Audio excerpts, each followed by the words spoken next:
Police भर्ती paper leak मामले के ताल्लुक से सूत्रों के मुताबिक मास्टरमाइंड अभय यादव ने सरेंडर कर दिया है। कांगड़ा कोर्ट में सरेंडर किया है। कोर्ट ने आरोपी को न्यायिक हिरासत में भेजा है। एसपी कांगड़ा का इस मामले में दो टूक जवाब भी सामने आए हैं।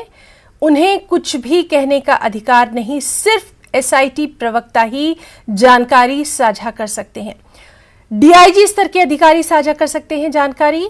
आपको बताएं कि अभय यादव ने कोर्ट में सरेंडर किया है। इसकी सूचना जो है वो मिली है। हालांकि इस पर एसपी कांगड़ा ने कुछ भी कहने से इनकार किया। उन्होंने साफ तौर पर कहा कि उन्हें कुछ भी कहने का अधिकार नहीं है, सिर्फ एसआईटी स्पोक्सपर्सन, एसआईटी प्रवक्ता ही जानकारी साझा कर सकते हैं या फिर डीआईजी लेवल के अधिकारी जानकारी साझा कर सकते हैं। तो इस वक्त की यही अहम खबर पुलिस भर्ती पेपर लीक मामले के ताल्लुक से, जिसमें सूत्रों के मुताबिक, जो हमारे सोर्सेज बता रहे हैं उसके मुताबिक, मास्टरमाइंड अभय यादव ने कांगड़ा कोर्ट में सरेंडर कर दिया है।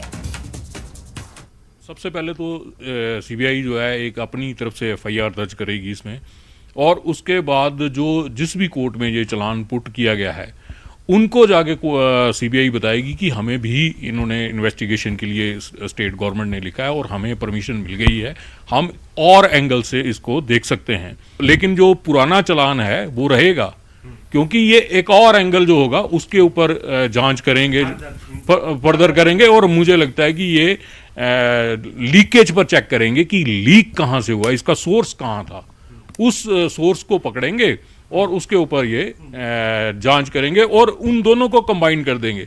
पेपर लीक, पेपर खरीदने वाले और बेचने वाले तो पकड़े गए हैं, अब लीक करने वालों पर सीबीआई उस एंगल से जांच करेगी और फिर उनको इकट्ठा जो चालान है, जो नई इन्वेस्टिगेशन हुई होगी, उसको पुरानी इन्वेस्टिगेशन के साथ जोड़ के चालान पुट कर दिया जाएगा।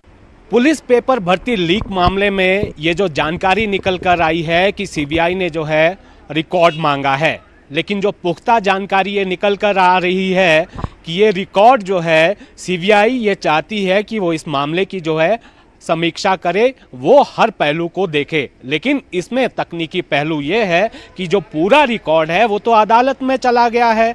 पुलिस ने जो है जो एसआईटी बनाई थी उसने चालान पेश कर दिया है, तो सारे के सारे जो सबूत हैं वो तो अदालत में है। और तकनीकी पहलू ये भी है कि इस मामले में जब चार्जशीट दाखिल हो गई है तो तकनीकी पहलू ये है कि इस मामले की जांच सीबीआई नहीं कर सकती है और इस मामले में जो है केवल फर्दर इन्वेस्टिगेशन हो सकती है और इसके लिए भी जो है अदालत की अनुमति लेनी होगी। तो कुल मिलाकर ये खबर निकल कर आ रही है, जो जानकारी हमें अलग अलग सोर्सेज के माध्यम से मिली है कि सीबीआई खुद जो है इस मामले की जांच नहीं कर सकती है। अगर फर्दर इन्वेस्टिगेशन इस मामले में होनी है तो उसके लिए केवल अदालत से ही अनुमति लेनी पड़ेगी और कोई इसमें रास्ता नहीं बचा है।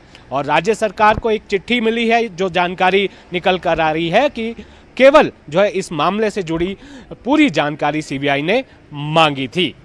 शिमला से कैमरा सहयोगी दीपक राणा के साथ रणबीर सिंह, न्यूज़ 18 हिमाचल।